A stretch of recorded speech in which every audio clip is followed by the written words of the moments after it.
Olá, meus queridos irmãos, graça e paz. Hoje nós não teremos culto, mas nem por isso deixaremos de meditar em conjunto na Palavra de Deus.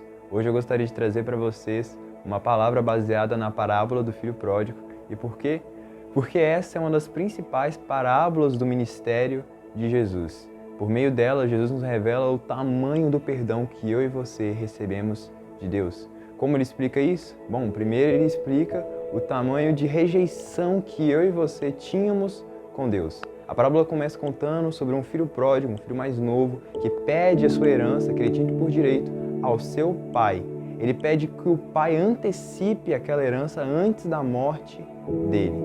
Naquela época de Jesus, antecipar a herança significava como se o filho estivesse desejando a morte do seu pai de maneira prematura. Era como se ele estivesse vendo que a morte do pai dele fosse um privilégio para a vida dele. E muitas vezes, eu e você, antes de convertermos a Deus, muitas vezes já sentimos que a morte de Deus seria um privilégio para a minha e a sua vida. Viver sem regras, sem autoridade de alguém sobre nós, fazendo tudo da maneira como nós gostaríamos, seria um mundo ideal para nós. É assim como nós pensávamos antes de aceitar Jesus. Segundo, Jesus também nos mostra, por meio dessa parábola, que quando nós desejamos a morte do Pai, quando nós desejamos a morte de Deus, quem na verdade morre somos nós.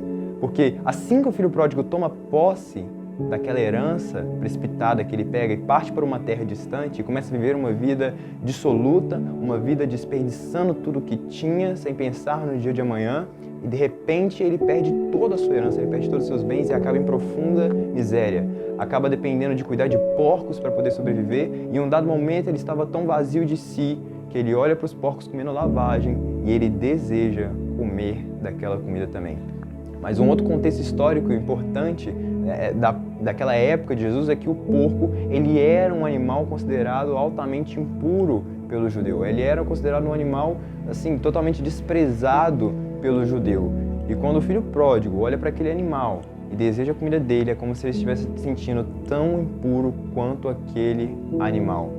Outra coisa que nos reforça a ideia de que o filho pródigo, desejando a morte do pai, que na verdade morreu foi ele, é que quando ele retorna para a casa do pai, o pai declara sobre ele: olha, meu filho estava morto, mas agora está vivo, então vamos festejar.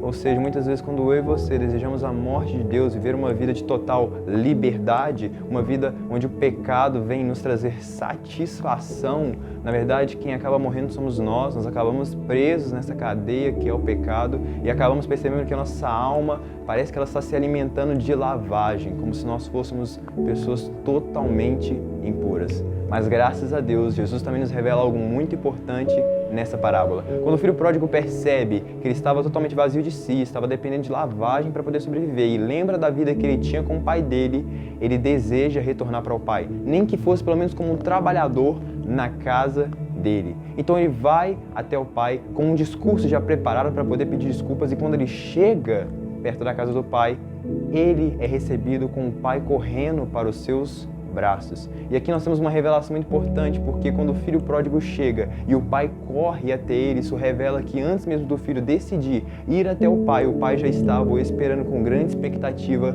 e ansiedade. E isso é muito importante para minha e sua vida, porque nos mostra que antes de nós decidirmos irmos até Deus, de buscarmos nos reconciliar com Deus, ele já tinha grande expectativa em nos receber, ele já tinha grande expectativa em nos dar novas vestes, ele tinha grande expectativa em nos dar um novo anel, ele tinha grande expectativa de festejar o nosso retorno. Esse é o grande perdão que Deus tem sobre a minha e a sua vida. Glória a Deus por isso.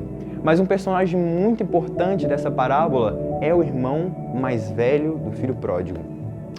Jesus vai contar ali na parábola que após o irmão mais novo retornar para casa, o pai recebe o filho pródigo com festa. Porém, o filho mais velho, aquele que obedeceu ao pai por toda a vida, aquele que não desperdiçou a herança, aquele que em todo o tempo serviu na casa do pai, percebe o filho pródigo, aquele filho que errou, retornando para casa, e não o recebe, não festeja o retorno dele. E muitas vezes eu e você comparamos a imagem desse irmão mais velho com Jesus Cristo. Sim, e sabe por quê? Porque eu e você também temos um irmão mais velho. Sim, nós temos um irmão que durante toda a sua vida, ou melhor, de eternidade a eternidade, foi fiel a Deus, foi fiel ao Pai, fez todas as suas vontades. A sua satisfação foi obedecer completamente ao Pai, a Deus. Ele é perfeito, ele não tem nenhum defeito. Ele é Jesus Cristo. E muitas vezes nós olhamos para Jesus e comparamos ele com esse irmão mais velho da parábola do filho pródigo. De que maneira nós fazemos isso? Muitas vezes quando eu e você, nós pecamos, nós erramos, fazemos coisas que desagradam ao Pai e nós sabemos que aquilo não é da vontade dele sobre as nossas vidas, ou até mesmo voltamos para um estado de filho pródigo, de rejeição ao Pai, e nós sabemos que somente há um caminho para poder retornar ao Pai, Jesus Cristo, porque Ele mesmo declara, ninguém pode vir ao Pai a não ser por mim. E quando estamos a um passo de nos arrepender, vem aquele pensamento, eu não posso orar, eu não posso confessar o meu pecado a Deus, porque Deus deve estar bravo comigo, eu decepcionei Jesus, eu não sou santo, eu não sou perfeito, Jesus deve me rejeitar. Assim como aquele irmão mais velho que era perfeito rejeitou o irmão mais novo, o filho pródigo. Mas Jesus não é esse irmão mais velho.